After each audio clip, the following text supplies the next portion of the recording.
Hey guys, how's it going? This is Aaron Gallagher with the Gospel Broadcasting Network and GBN.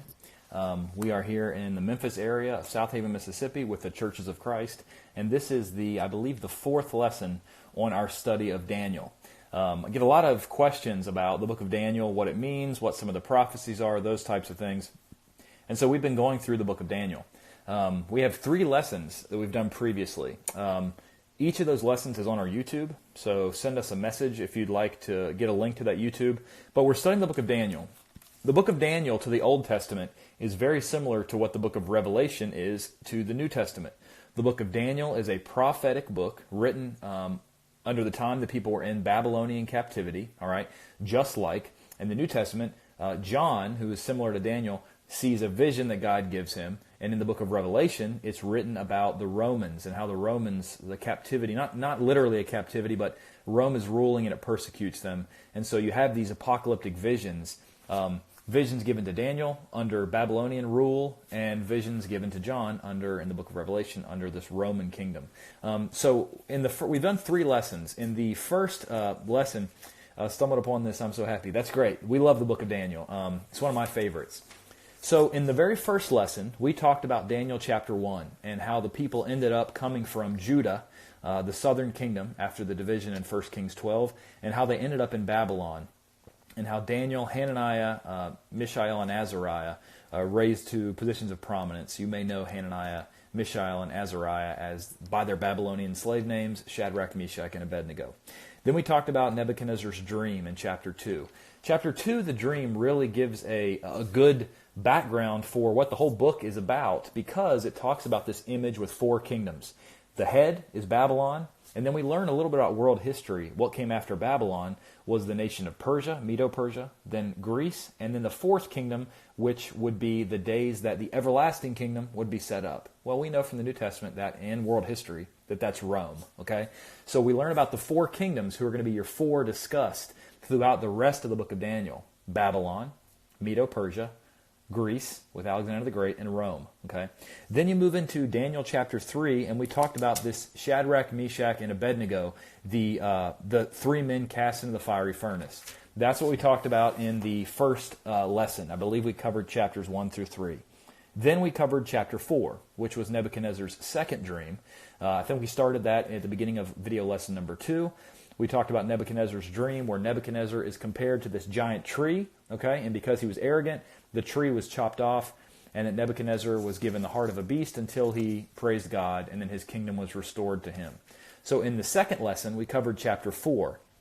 Then we skipped to chapter 7, because chapter 5 actually occurs chronologically, that means in time, after chapters 7 and 8. So 5 and 6 happen after 7 and 8. Well, how do we know that? In lesson 2, we explain more about that, but chapter 7 starts out in the first year of Belshazzar. That's Daniel chapter 7. In the first year of Belshazzar. Chapter 8, in the 3rd year of King Belshazzar. But if you go back to Daniel 5, it happens in Belshazzar's last year. So chapters 1, 2, 3, 4. Then you skip to Daniel 7, Daniel chapter 8. Then you come back to Daniel 5 and 6. And those are the chapters that we've covered in the first 3 lessons. Chapter 5 talks about the feast where Babylon is overthrown. Chapter 6 talks about Daniel in the lion's den. Chapter 7 is the vision of 4 beasts coming up out of the sea. Those 4 beasts turn out to be Babylon, just like chapter 2 with the vision. Babylon, Medo-Persia, Greece, and then Rome. Okay, and then in chapter 8 you have a vision of a ram and a goat, which chapter 8 verse 20 tells us, word for word, that this is talking about Persia and Greece. Okay, so you have a lot of world history that's laid out in the first 8 chapters of the book of Daniel. Chapters 9 through 12 are very difficult. Here's why. What we have been given in chapters 1 through 8 is an overview of what's going to happen in world history, all right, between the time of Malachi, okay, all the way through from Babylon, through Medo-Persia, Greece, Rome, all the way up until the 1st century, whenever John the Baptist and Jesus come on the scene, okay? It's sometimes referred to as the silent 400 years, or the intertestamental period, that time between the end of your Old Testament and the beginning of your New Testament, right? That time was anything but silent. The book of Daniel spoke about everything that was going to happen. the book of Daniel, written during the time that the Jewish people were in Babylon, a lot of people who are historians, who are what we would say use the word liberal critics, which means they don't believe that Daniel wrote the book. The reason they say this is because the book of Daniel is so accurate with world history, they say it's impossible that Daniel wrote it. Because if he wrote it in Babylon, he would have had to have had a miraculous prophetic vision from God of the future. So that's how close Daniel's chapter, really the whole book, but what we're going to talk about today are chapters 9 through 12, fit with world history. As we go through, I will give you what some people take certain things to mean. There are a lot of people that teach something called premillennialism, okay? They talk about the Antichrist, and this is one of the passages they come to in the Bible. They will go to Daniel chapters 9 through 12. As we go through, you're going to see, I'll tell you, this is a passage people try to say is the Antichrist, etc., things like that. And I'm going to show you what the text actually says. One of the hardest things in studying a prophetic book is to make sure we're pulling information out and not taking things we've heard outside the Bible and putting them in, okay? So we're going to start reading in Daniel chapter 9. If you want to do a really in-depth study of the book of Daniel, I'm going to recommend two books for you, okay? Now, these two guys both disagree with each other on certain points, and I think they both make really good points. The first book, it's going to be backwards, is called Daniel, a Prophet of God. It's by a guy named Rex A. Turner Sr., okay? It's an older book, but you should still be able to find it. Send me a message if you want me to send you a picture of this book. It is a very good exposition or teaching verse by verse of the book of Daniel. There's another book that's written by a newer guy who's actually a friend of mine. He didn't ask me to plug this. This is completely on my own, but it's called Exposition of Daniel, and it's by a guy named Drew Leonard. Drew's 25, and he's very well studied. He's studied a lot of other commentaries. I really think a lot of the views that he puts forth in the book are really good. So both of these guys disagree with each other in certain places, but I think they're both really good books if you want to do a super in-depth study. I'm going to try to keep this surface level. I don't want to dig too deep into something and confuse people. If you want a picture of those books, send me a message. Just send me a message, send me a picture of the book after the video is over. Like I said, for the people just joining, we've done 3 videos previous. This is part 4. The first 3 are on our YouTube, on the book of Daniel. We've covered chapters 1 through 8. We're going to move into chapter 9 now. So, chapters 9 through 12, you have to remember in any book, in study of any book, who is the writer, okay? Obviously it's God, but he's moving a message to the Jewish people through Daniel, okay? Daniel was a Jew, right? He's a member of the nation of Israel in Babylonian captivity. So, what does this mean to the Jewish people are the ones who are receiving this first, okay? A lot of the messages are going to be written to what's going to happen to the Jewish nation, okay? So, let's go ahead and just start reading. We're going to go verse by verse, and we're going to just work our way through. We're going to start in Daniel chapter 9. If you have your Bibles, Daniel chapter 9. Or if you want to get your Bible later, this will be saved and put onto our YouTube where the other 3 lessons are as well. Daniel chapter 9, starting in verse 1. In the first year of Darius, the son of Ahasuerus, of the lineage of the Medes, who was made king over the realm of the Chaldeans. Whoever this Darius is, there's a lot of different people in history that argue about who this Darius is, okay? We see that he was made king. A lot of times in the Bible times you had what was called a co-regency, where you had one king who was the head king, and then he would appoint a prince, all right? This guy Darius was made king. By who? Probably Cyrus, okay? Or another king of his time. Over the realm of the Chaldeans, that's the Babylonian people. Verse 2, in the first year of his reign, I, Daniel speaking, understood by the books the number of the years specified by the word of the Lord through Jeremiah the prophet, that he would accomplish 70 years in the desolations of Jerusalem.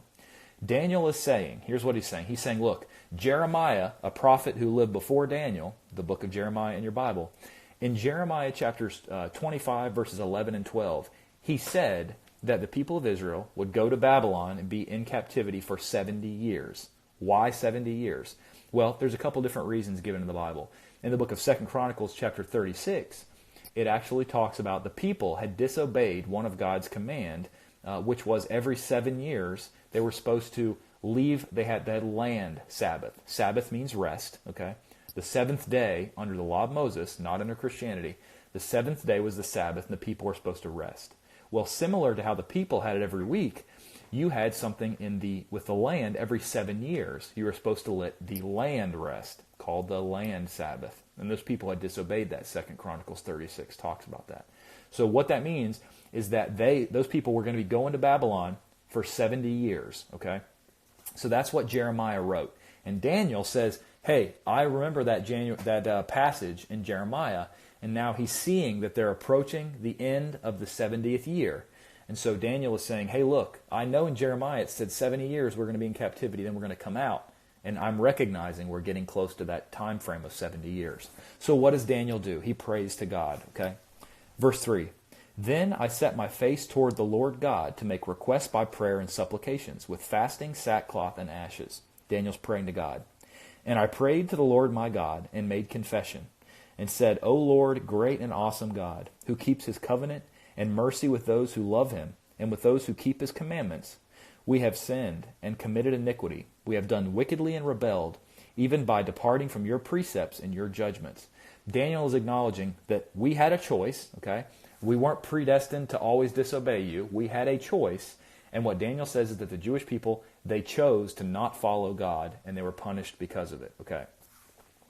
Verse 6, neither have we heeded your servants the prophets, who spoke in your name to our kings and our princes, to our fathers, all the people of your land. He said, look, God, we know you sent us prophets, and what did we do? Did we listen to them? No. We disobeyed the prophets that you sent us. Okay? We as Christians need to realize that Jesus and the apostles left us a message in the New Testament, and we need to follow that as well. Okay? If you have a question unrelated to Daniel, if you send me a message, I'll send you an answer. If it's talking about California and the fires or something like that, I'm going to leave that for a different video. So send me a message if you'd like me to respond to other questions.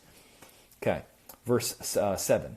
O Lord, righteousness belongs to you, but to us shame of face, as it is to this day, to the men of Judah, to the inhabitants of Jerusalem and all Israel, those near and those far off in all the countries to which you have driven them, because of the unfaithfulness which they have committed against you. Okay?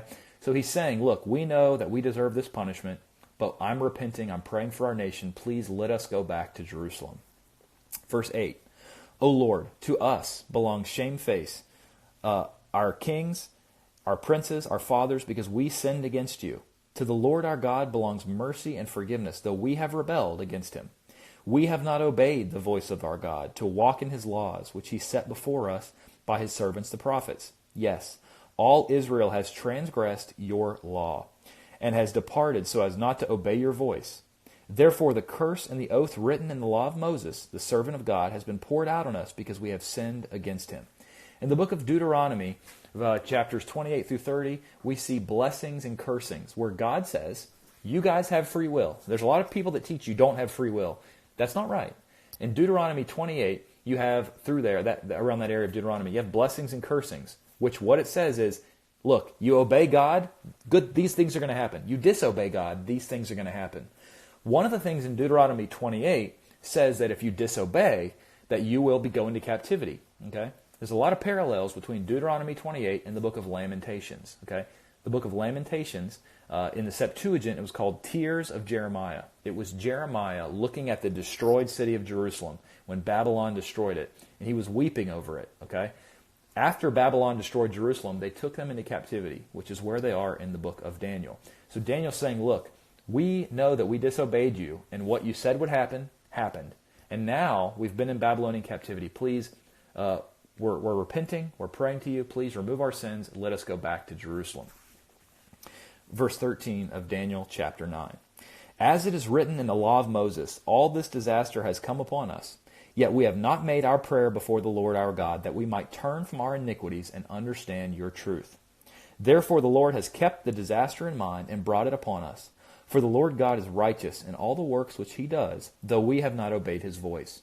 And now, O Lord our God, who brought your people out of the land of Egypt with a mighty hand, and made yourself a name as it is this day, we have sinned and done wickedly. Daniel's saying, look, we as a nation, we've disobeyed you.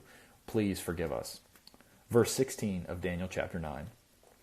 O Lord, according to all your righteousness, I pray, let your anger and your fury be turned away from your city Jerusalem, which had been destroyed, okay, your holy mountain, because for our sins, And for the iniquities of our fathers, Jerusalem and your people are a reproach to all those around us.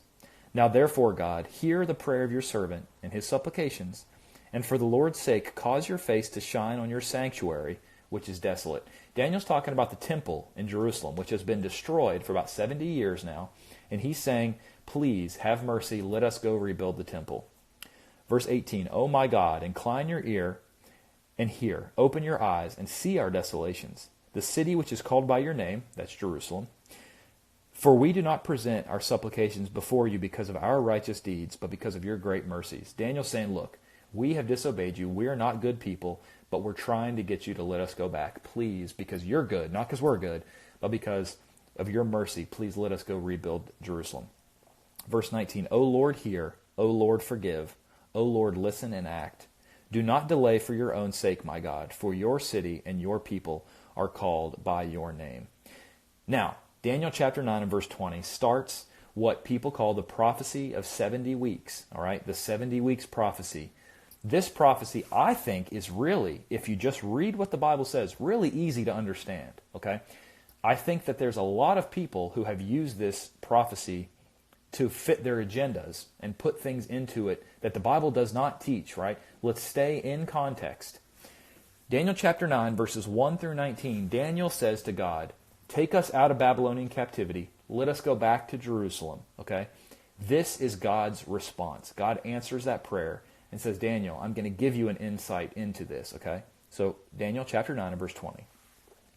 Now while I was speaking and praying and confessing my sin and the sin of my people of Israel, and presenting my supplication before the Lord, my God, for the holy mountain of God, yes, while I was speaking in prayer, the man Gabriel, whom I had seen in the vision at the beginning, being caused to fly swiftly, reached me about the time of the evening offering.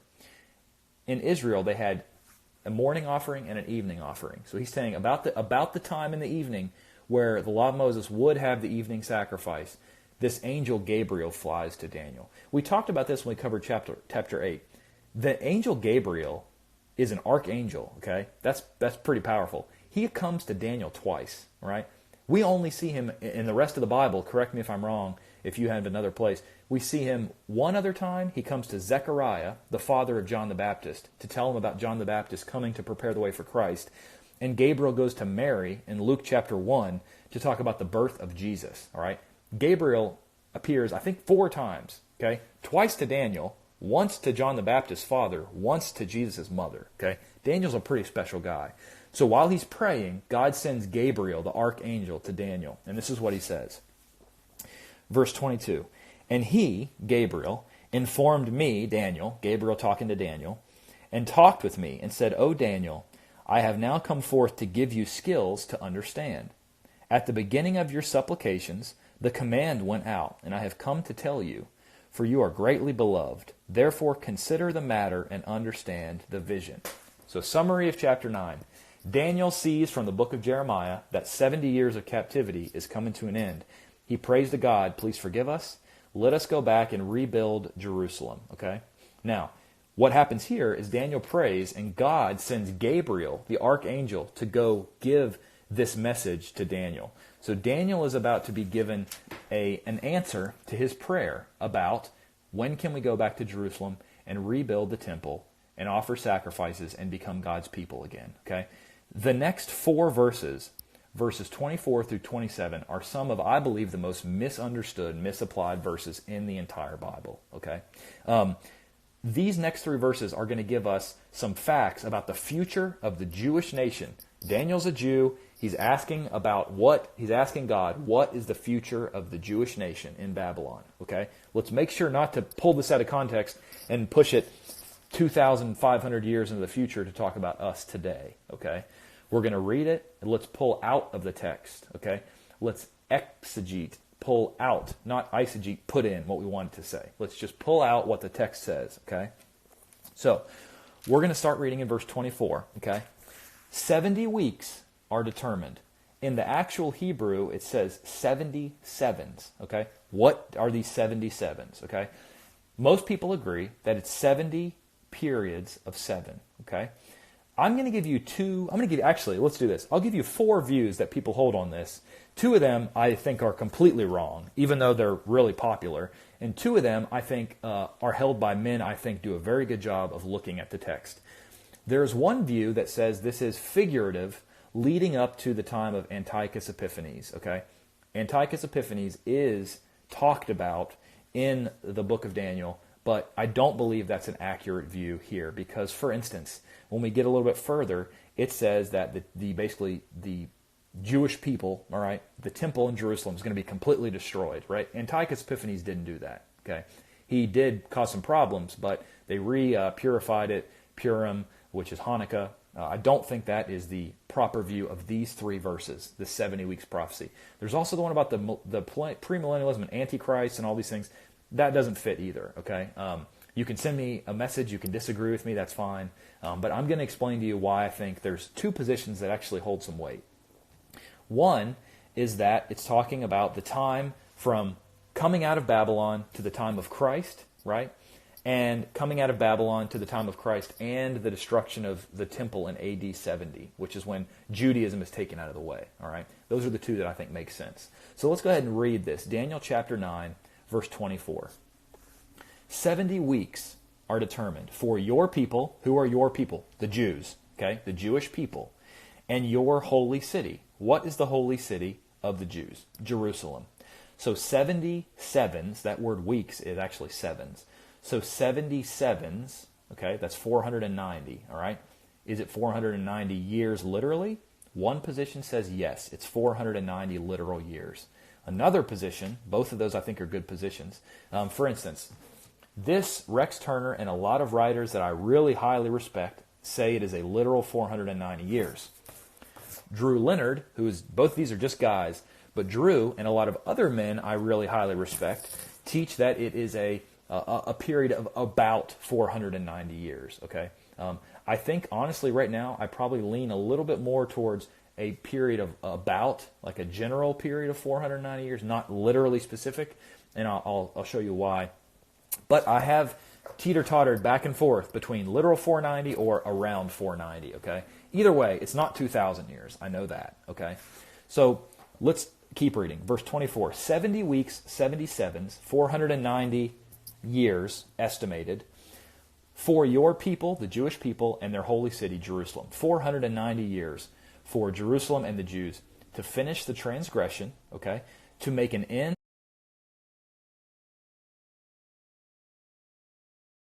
of sins, to make reconciliation for iniquity, to bring in everlasting righteousness, to seal up vision and prophecy, and to anoint the most holy. That's all of verse 24. What is this talking about? Isaiah 53 is a prophecy of the suffering servant talking about Jesus Christ. In verses 5 through 12, it talks about how this suffering servant, Christ, will deal with sin. He'll deal with iniquity. He'll deal with transgression, right? There are lots of other verses I could give you, but I believe that it's talking about there's going to be about 490 years between the time the people leave Babylon and the time that Jesus Christ comes on the earth, okay? Jesus Christ finished transgressions, all right? This also talks about coming out of Babylon, that transgression. Jesus made an end to sin, not altogether, but through the gospel. The gospel is the way that people can deal with sin for all time. Romans chapter 1, verses 16 through 18. Let me just read this to you. Romans chapter 1, you guys probably are familiar with this. For I am not ashamed of the gospel of Christ, for it is the power of God to salvation for everyone who believes, to the Jew first, and also for the Greek. For in it, in what? The gospel, is the righteousness of God revealed. Okay? From faith to faith, for it is written, the just shall live by faith at the end of that. So the righteousness of God, the way to put an end to sin, is through the gospel. I think that's what this is referencing. To make a reconciliation for iniquity, to bring in everlasting righteousness through the gospel, to seal up vision and prophecy, okay? I think this is talking about all of the Old Testament prophecies of the Messiah, okay? They're going to be culminated or finished in the coming at the end of the 70 weeks, okay? And to anoint the most holy, okay? The most holy could be a person or a place. It's neuter in the Hebrew, all right? But we think, because of the references, I say we, both of these books I recommend, that it's talking about Jesus Christ, okay? So, the 70 weeks, 490, right? About 490 years, depending on your position. Some people say it's literally 490 years from 457 BC, when Ezra or Nehemiah, there's different people that take different dating. It's hard when you think about 457 BC. You know how long that is? It's like 2,500 years ago, okay? 2,500 years ago. So sometimes it's hard to get perfect dates, okay? Or is it about 490 years, okay? To anoint the most holy. Christ was anointed when? At his baptism, okay? If you want to look up some passages, you look up Matthew 3:16, also Acts 10:38. Says something about Christ being anointed at his baptism, okay? Verse 25. Know therefore and understand. You're going to be given a little more specific. Verse 24 gives you a vision of the big picture, and then you're going to get a little bit more vision of not just this. Verse 24 talks about 70 weeks. We're going to get those broken up in verse 25. Like I said, this will be on YouTube. You can slow it down, pause it, look up all these verses if you'd like to watch it on YouTube. Okay, verse 25. Know therefore and understand that from the going forth of the command to restore and build Jerusalem, this is when they come out of Babylon, they're given that command to go rebuild. Okay, this is an overview. This is not in depth. I could start giving you, well, Zerubbabel was told to rebuild the temple, Nehemiah the city, and Ezra the law. Okay, we're not going to go into that much detail, but these two books will, if you want to dig deeper into this, or message me, we can talk about this individually, about super deep on exactly what each verse is referring to. Okay. From the going forth of the command to restore and rebuild Jerusalem until the Messiah, the Prince, there shall be 7 weeks and 62 weeks. The street shall be built again and the wall even in troublesome times. Okay. This saying, of those 70 weeks, you're going to have 7 weeks. During those 7 weeks, the street's going to be built again and the wall even in troublesome times. Read the book of Ezra, chapter 4, verses 1 through 6. Read all of Ezra and Nehemiah. There was a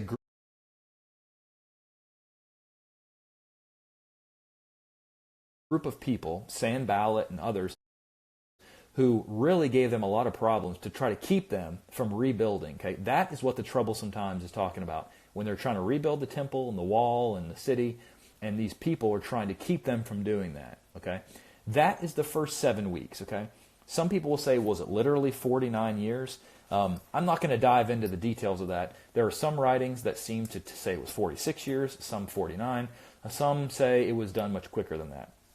All you need to know is those first 7 weeks were the time when they came out of Babylon to the time that Jerusalem was restored. Okay, you can read about this in the book of Ezra and Nehemiah. All right, those books are set in the same time frame as this prophecy. Then there's 62 weeks. All right, 62 times 7 is 434 years. Okay, if you go forward that way, let's say you go from 457, you end up in AD 26, which is when Jesus Christ came onto the scene and was baptized, anointed the most holy, okay? Now, here's where the two views that I think are legitimate kind of start to separate. Verse 26, after the 62 weeks, the Messiah, who's the Messiah? We all know this, Jesus Christ. Okay, it's talking about Jesus Christ, shall be cut off, but not for himself. Well, who was Jesus cut off or crucified for? Isaiah 53:8, prophecy of the suffering servant, says that the Messiah would be cut off, all right?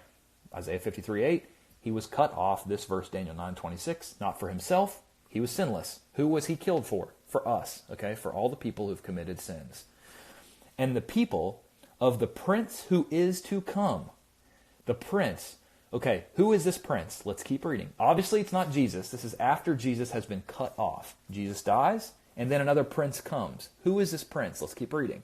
Okay, shall destroy the city. What city? Verse 24, Jerusalem, and the sanctuary. What sanctuary? The temple that was to be rebuilt during those 49 years after they came out of Babylon. You had 7 weeks when they came out of Babylon, rebuilt the temple, that troublesome times where people tried to keep them. Then you have 400 years later, okay, the time of Christ, he's cut off. And then what happens after that? A prince comes and destroys that temple, okay?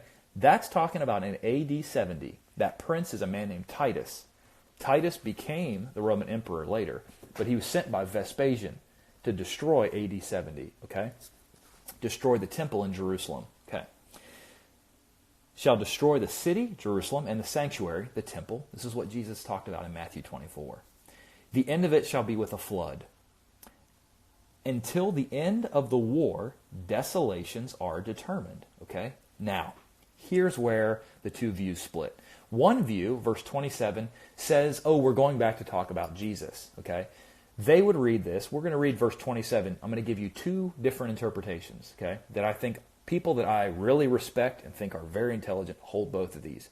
The first one would say that we're talking about Jesus. He, Jesus, shall confirm a covenant with many for 1 week. But in the middle of the week, he shall bring an end to sacrifice and offering. And on the wing of abomination shall be one who makes desolate. They would say this is Jesus confirming the covenant of the gospel with the Jews for 1 week, 7 years. Okay? They would say Jesus was cut off in the middle of the week, but he preached the gospel first to the Jews for about another 3.5 years until Paul was converted. Paul became the apostle to the Gentiles. That would be the end of the 70th week. The other position, which I may change, but right now I hold this, is that in context, verse 26, after 62 weeks, Messiah, Jesus, is cut off, not for himself, for us, all the people who the gospel would reach. The people of the prince to come, Titus, would destroy the city, Jerusalem, and the sanctuary in AD 70. That's exactly what Titus did. The end of it shall be with a flood. It was. Not water flood, but flood of overwhelming of destruction. Okay? Till the end of the wars of desolations, till the end of the Jewish-Roman war, desolations are determined. He shall confirm a covenant with many for 1 week. Another translation is make a covenant firm. But in the middle of the week, he shall bring an end to sacrifice and offering. This second view would be Titus is who brought an end. How did he bring an end to it? When Rome besieged Jerusalem for 3.5 years, that'd be half a week, they destroyed the temple and they started to offer pigs on it, right? The abomination of desolation. Antiochus Epiphanes did this. Also Matthew 24:15, Jesus said, when you see the abomination of desolation spoken of by the prophet Daniel standing in the holy place, talking about Rome, okay? I know this is super deep if you've never studied Daniel before, but message me, I'll recommend some books. It will take some time for you to study this. It does get easier the more you study it, okay? And on the wing of abominations shall be one who makes desolate. Who made the temple desolate? In context, who came after Jesus, all right? The prince to come, Titus, destroyed the temple. We're talking about the Jewish people, okay? Even until the consummation which is determined is poured out on the desolate. Matthew chapter 23 and 24, Jesus, before he died, said that because of the Jews' rejection of him, the temple was going to be destroyed. Now that didn't happen to 40 years later in AD 70, but Jesus said, Matthew 24, verse 34 and 35, it was going to happen in that generation. That's verse 24, 34. Okay, so that is what the prophecy of the 70 weeks is talking about. The Antichrist is not mentioned, okay? The Antichrist in the New Testament, the word Antichrist is found how many times? 4 times in the books of 1st and 2nd John. Never in the book of Revelation. 2nd Thessalonians 2, the man of lawlessness. Paul writes that whatever that man of lawlessness was already at work in the 1st century, right? Not 2,000 years later in 2018. In the 1st century, he was already at work, okay? I believe that the man of sin in 2nd Thessalonians could possibly be Nero, the Roman government, or a departure from the faith, but that's for another lesson, okay? The 70 weeks. Summary of chapter 9. Daniel says, I see that our captivity from Jeremiah, that Jeremiah said 70 years, is coming to an end. We are sinful. Please forgive us. Let us go back to Jerusalem to rebuild the temple. And God says, I'm going to send you Gabriel to give you a vision. And this vision of 70 weeks is to, the start time is when you leave Babylon. The end time is when the Messiah is cut off and the temple is destroyed in Jerusalem, AD 70. Okay. Now, some people would say, well, actually AD 30 is when Jesus was cut off. That's when the vision ends. There's two positions. One says Jesus already said it was going to happen. Therefore, even if it happened 34 years later, Jesus already said it was determined. I respect people who hold that view. Some people say it's not exactly 490 years, but it is a term, a summary of about 490 years, and it's going to end in AD 70 when the temple is destroyed. I like both views. Personally, I'd probably hold to the second one because it says that the prince to come, talking about Titus, after Christ is cut off. What is this? This is a study of the book of Daniel. Thanks for joining. We've had 3 lessons so far. Each lesson we do live, and it's up here for 24 hours, then it disappears. Well, we save it, and we put it on our YouTube. So this is the 4th lesson on Daniel. We've done 3 lessons already on chapters 1 through 8. Today's lesson is on chapter 9. Now, after we finish chapter 9, this is a vision, remember, of Daniel for what's going to happen 400 years later. Okay, this is for a long time off. Daniel's way back under, at this time, under the Medo-Persian Empire. Okay, we still have to go all the way through Persia, all the way through Greece, and then Rome comes onto the scene. Rome takes over, and this is a vision of what's going to happen way 400 years in the future. Okay, now we're moving into Daniel chapter 10. If you have any questions about Daniel, you can post them. Other questions we can answer in direct message. Daniel chapter 10. Daniel has just seen this vision that overwhelms him. All right, can you imagine seeing a vision of what's going to happen 400 years in the future? Okay. Daniel chapter 10 and verse 1. In the 3rd year of Cyrus, king of Persia, a message was revealed to Daniel, whose name was called Belteshazzar. Remember, that's the name he was given when he came to Babylon. The message was true. Now, this is interesting. The more accurate translation is even a great warfare. Okay? So, even though some like the New King James, the message was true, the New American Standard says even a great warfare. Okay? So, there is this vision that Daniel is seeing of a great warfare. But the appointed time was long. It was to happen way in the future. That's what we talked about 400 years later, whenever Rome became a world power. The message was true, or even a great warfare, but the appointed time was long. And he, Daniel, understood the message and had understanding of the vision. Well, what did it cause him to do when he saw this destruction of the temple that he wanted rebuilt 400 years in the future? In those days, I, Daniel, was mourning 3 full weeks. He was sad and mourned for 3 full weeks, 21 days. And he ate no pleasant food, no meat or wine came into my mouth, nor did I anoint myself at all till 3 whole weeks were fulfilled. This vision saddened him so much that for 3 weeks, 21 days, he didn't have any delicacies. He basically just fasted and mourned. Verse 4. Now, on the 24th day of the 1st month, as I was by the side of the great river, that is the Tigris, I lifted up my eyes, and behold, a certain man clothed in linen, whose waist was girded with gold of Uphaz. His body was like beryl, his face like the appearance of lightning, his eyes like torches of fire, his arms and feet like burnished bronze in color, and the sound of his words were like the voice of a multitude. Who is this figure? This is very similar language to the man clothed in linen in Ezekiel chapter 9 and verse 2 and chapter 10 and verse 6. Beryl is like a yellow sapphire, all right? Is this Jesus Christ? Well, in Revelation chapter 1, verses 13 through 15, and chapter 2, verse 18, it sounds a lot like Jesus, how Jesus is described, all right? Well, Ezekiel 1:7, an angel is described like this, okay? Jesus is not an angel, okay? Like some people teach, he's not an archangel. But we don't know, really, whether this was an angel or whether it was Christ, okay? But we're going to keep reading. Verse 7, and I, Daniel, alone saw the vision, for the men who were with me did not see the vision, but a great terror fell upon them, so they fled to hide themselves. Therefore I was left alone, and I saw this great vision, and no strength remained in me. For my vigor was turned to frailty in me, and I retained no strength. Yet I heard the sound of his words, and while I heard the sound of his words, I was in a deep sleep on my face, with my face to the ground. Just like in the book of Revelation, chapter 1 and verse 17, Daniel sees this vision that is so wild that he basically falls to it. It's almost like he fainted, okay? That's what John, Revelation 1 and 17 says, that John fell to his feet as if dead, all right? This vision is so great that he falls down. What is this vision? What we're going to see starting now in chapter 10 and verse 10 is this vision that goes from chapter 10 all the way through chapter 11 and all the way through chapter 12 that's talking about what is to come, what is to unfold with Persia, Greece, Rome, okay? All the way until the fulfillment. I believe chapters 10 through 12 are expanding on the chapter 9 vision of 70 weeks. Chapter 9 Daniel prays, when can we leave Babylon and go back to Jerusalem?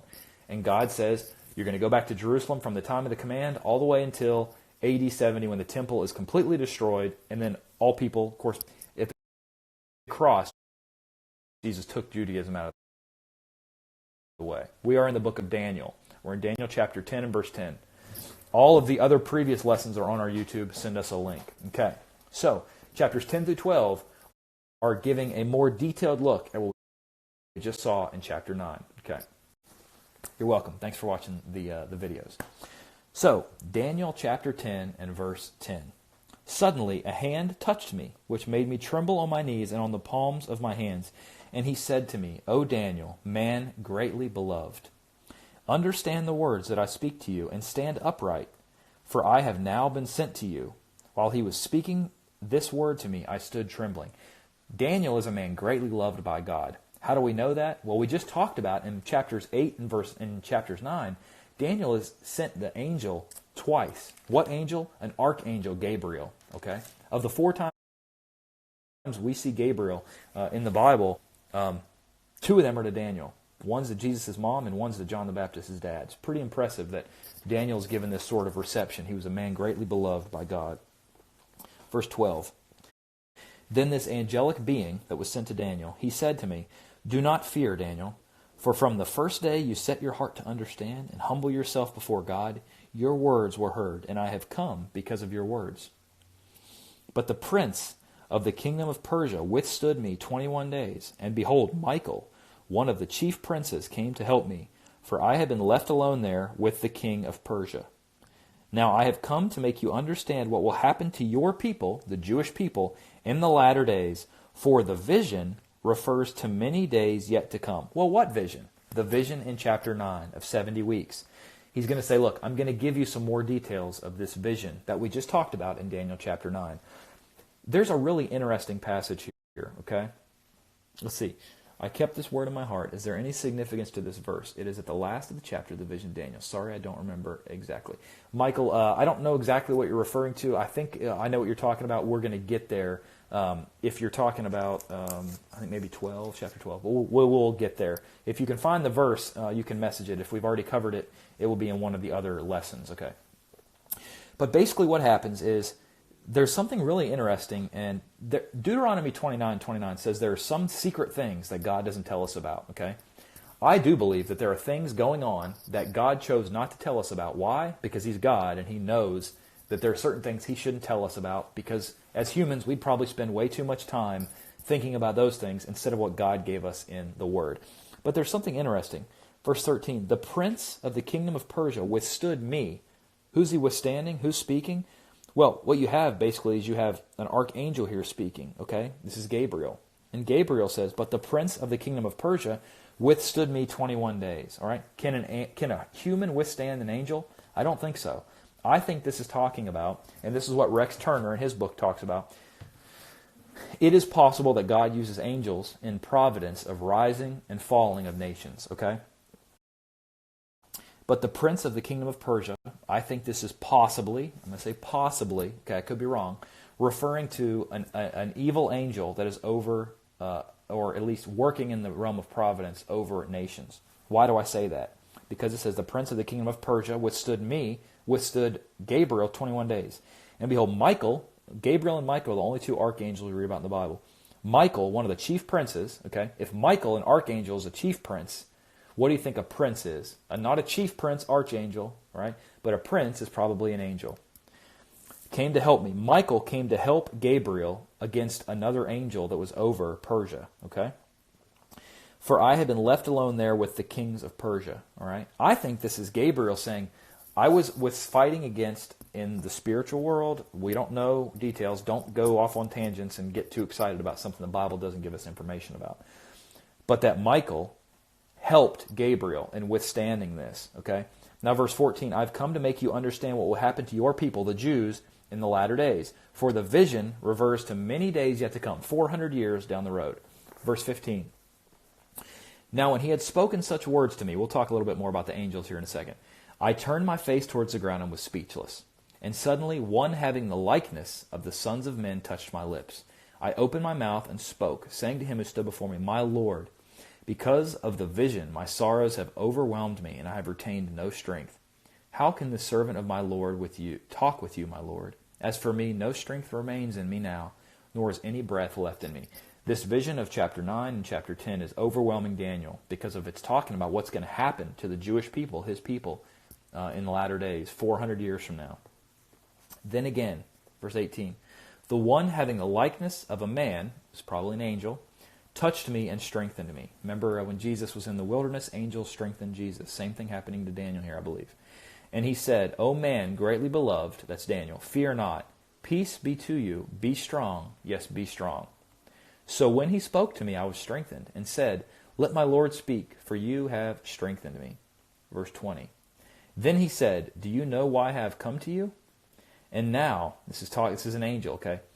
I must return to fight with the Prince of Persia. This is an angel saying, I have to return and fight with who? Most likely, an angel involved in the providence of nations. When I have gone forth, indeed, the Prince of Greece will come. He's saying, look, I'm going to go forth and fight with the Prince of Persia. Then whenever he's gone, the Prince of Greece came after Persia, I'll have to fight with him. But I will tell you what is noted in the Scripture of truth. No one upholds me against these except Michael, your prince. I think this is Gabriel, and I think he's talking about how him and Michael were fighting, and he says, Michael, your prince. Is Michael Daniel's prince? I don't think so. I think he's saying Michael is the archangel that is over the nation of Israel. Okay. Now, I'm not trying to get out of my scope here. This is a little bit of speculation, but we see here that an angel, okay, verse 13, the prince of the kingdom of Persia withstood an angel, right? In the book of 2 Kings, we see one angel kill 185,000 people, okay? Humans are no match for angels.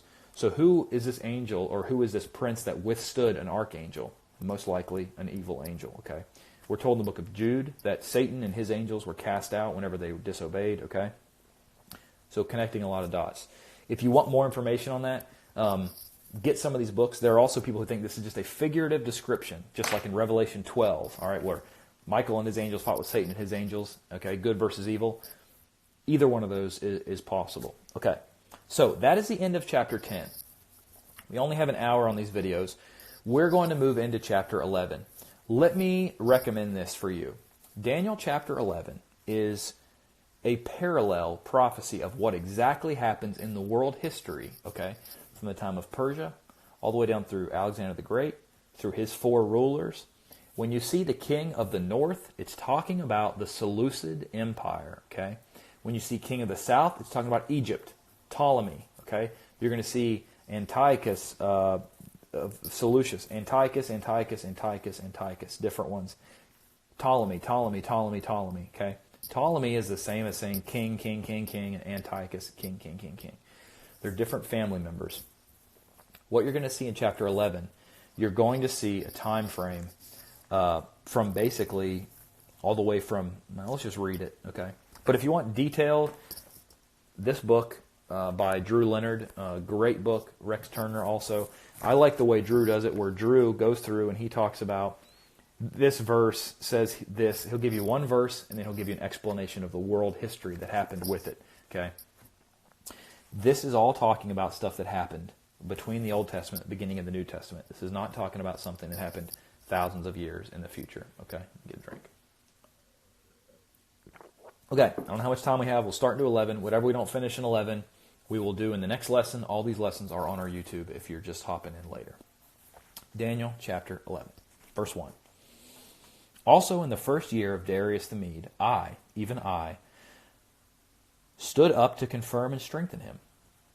And now I will tell you the truth. Behold, 3 more kings will arise in Persia, and the 4th will be far richer than them all.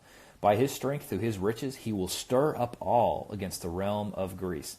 Who is this? Well, if you look at world history, you can see that if Cyrus is now the king, okay, no one is going live with me today. It's just me. Today's just me. Well, other days we'll have people join. Today it's just me, Aaron. It says, 3 more kings will arise in Persia. The 4th will be richer than them all. World history, who is this? Cambyses, Smerdis, and Darius Hystaspes. Who would be the 4th richer than them all? A guy you've probably heard of named Xerxes, all right? Xerxes is also the man in Esther called Ahasuerus, all right? If you've ever seen or heard the story of the 300 with Leonidas, they fight Xerxes. That's who is talking about. If you go back and look, Xerxes was richer than them all, and Xerxes is the one who stirred up the realm of Greece. If you've seen the movie 300 or heard the story of the 300 with King Leonidas and the Spartans, that is the king talked about. That's Xerxes, all right? He's the one that stirred up the realm of Greece. Now, about 150 years later, after Xerxes fired up the Greek city-states, is when a man named Alexander the Great came on, okay? That is who verse 3 is talking about. Then a mighty king shall arise. This is Alexander the Great, who shall rule with great dominion and do according to his will. When he has arisen, his kingdom shall be broken up and divided towards the four winds of heaven. This is what we talked about in Daniel chapter 7 and 8. This is just a more detailed vision. When Alexander the king conquered the known world, he died at the age of 33. Okay, it's actually said that he cried because there was no more world for him to conquer. Okay, he had conquered all the way from India, the gates of the Indus River, all the way up through what would be considered now Soviet Union, over through Europe and down to Egypt, where he renamed the city Alexandria after himself. Alexander the Great, Alexandria. But whenever he died at the age of 33, his kingdom was split into four, between his four generals. Okay, Daniel chapter 7 and 8, we talked about this. But not among his posterity, nor according to his dominion to which he ruled, for his kingdom shall be uprooted even for others besides these. His four generals took it over, not his children, all right, because he had one son, but he didn't get to take over. That's what, not among his posterity, not among Alexander the Great's kids, but divided it between his four. It says the four winds of heaven. His kingdom was divided between Macedonia, Thrace, Asia in the east, and Egypt in the south. Okay, so those were the four things. And we talked about these four rulers. Let's see where I have it. Ptolemy, Seleucus, Lysimachus, and Antigonus Cassander. We talked about that in our lesson on Daniel chapter 8, which I believe was the second lesson in this series. Maybe the third, I don't remember. So, that's who we're talking about here. Now, starting in verse 5 of Daniel 11, we're going to be moving really quickly. I would recommend getting one of these books for details. I'll try to give you some names, but this is all world history, okay? Between 300 and, what did Alexander the Great, 336 when Alexander the Great took over, all the way down through 167 or so when Antiochus Epiphanes did destroy Jerusalem. Not fully destroyed it like Titus did in AD 70. I'm going to get too complicated. Okay, verse 5. Daniel 11, verse 5. Also, the king of the south, that's Ptolemy, okay? When you see king of the south, Egypt, Ptolemy, okay? King of the north, Syria, Seleucid. Those were the two main ones that fought all the time. And guess what was smack dab in the middle? Palestine and Jerusalem. So king of the north comes through, goes down, wins, or loses and goes back up, take mad at life because he lost, and he goes and attacks Jerusalem. Okay, so that's what we're going to be reading through here. That's why we're focusing on the king of the north and the south, because Jerusalem is right in the middle. The king of the south, this will be Ptolemy the first over Egypt, shall become strong as well as one of his princes. Whose prince? Alexander the Great is who we just got done talking about. One of his princes. He shall gain power over him and have dominion. His dominion shall be a great dominion. At the end of some years they shall join forces. For the daughter of the king of the south shall go to the king of the north to make an agreement. Okay, this is talking about Bernice. What happened here is you had king of the north, which was Seleucus Nicator. The names are going to run right by you. So message me, and I'll send you the link to these books if you want to study this in depth. So basically, king of the north, Seleucus Nicator. Later on, Bernice had a marriage. Okay, king of the north, king of the south said, "Hey, let's have a marriage." So the daughter of Ptolemy, okay, that's Egypt, married Antiochus. This was Theos, I think, and Bernice married him. That was like a little bit of a peace for a while. Until later, they had children, but she was divorced, was poisoned, and Ptolemy Philopater died. Okay, that's what we're reading about through here. Daughter of the king of the south, Bernice, will go to the king of the north to make an agreement. The daughter of the king of the south, Ptolemy, went to marry Seleucus, but she shall not retain the power of her authority. She was divorced, and neither he nor his authority shall stand, but she shall be given up. She was given up. with those who brought her, and with him who begot her, her father, and with him who strengthened her in those times. But from a branch of her roots one shall arise in his place. One of Bernice's children would come later, and to be king of the south and go up against king of the north, Ptolemy Euergetes, I think, who shall come with an army, enter the fortress of the king of the north, and deal with them and prevail. He shall carry their gods captive to Egypt, with their princes and precious articles of silver and gold. He shall continue more years than the king of the north. So for this time, the southern kingdom goes up, conquers the northern kingdom. Okay, the northern kingdom would be Assyria, was conquered. King of the north was Seleucus Calenus of Syria. I think the more details I go into, the more confusing it's going to be. But just realize, king of the north, Syria; king of the south, Ptolemy, Egypt. Okay, warring back and forth. Let's see, verse 9. Also the king of the north, Seleucus Caner of Syria, shall come to the kingdom of the king of the south, Egypt, and shall return to his own land. However, his sons will stir up strife. That's Saramis and Antiochus the Great. That's were his sons. And assemble a multitude of great forces. One shall certainly come and overwhelm and pass through. Then he shall return to his fortress and stir up strife. Verse 11. The king of the south, this is now Ptolemy Philopater, whatever, shall be moved with rage. Go out and fight with him, the king of the north. Okay? Ptolemy Philopater fights Antiochus the Great, who shall muster a great multitude, but his multitude shall be given in the hand of his enemy. Verse 12. When he has taken away the multitude, his heart will be lifted up. He will cast down tens of thousands, but he will not prevail. For the king of the north, okay, this is Antiochus, Syria regrouped, will return and muster a greater than the former, and shall certainly come at the end of some years with an army and much equipment. 14 years later, you had the north go and attack the king of the south. Now in those times, this is 14 years later, verse 14 of Daniel 11, many shall rise up against the king of the south.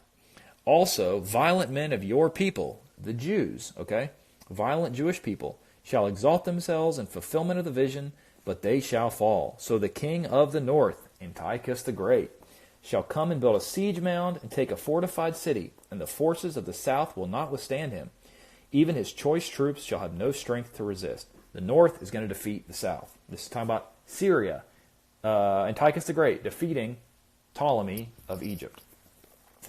But he who comes against him shall do according to his will, and no one shall stand. He shall stand in the glorious land. That's Palestine, okay, Jerusalem, with destruction in his power. He would take Syria, take Palestine, take Judea, and now he wants Egypt again.